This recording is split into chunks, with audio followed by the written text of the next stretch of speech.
apie leopardus, gyvūnų raštus, ar ten tigrus, ar gyvatėlės, iš tikrųjų yra sukurta visokiausių nuomonių,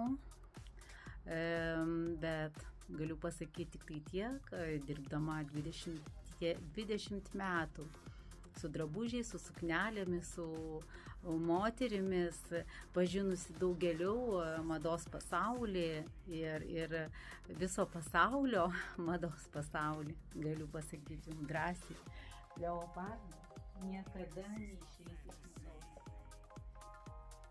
Gyvūnų raštai niekada neišeis iš mados. Ir dar noriu pasakyti, kad tai renkasi savim pasitikinčios, drąsios moteris.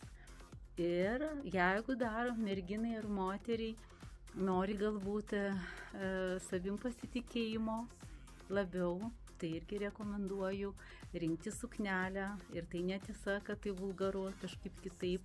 Kaip tik gali priduoti ir mados, ir savim pasitikėjimo, ir netgi elegancijos jausmo moteriai ar merginai.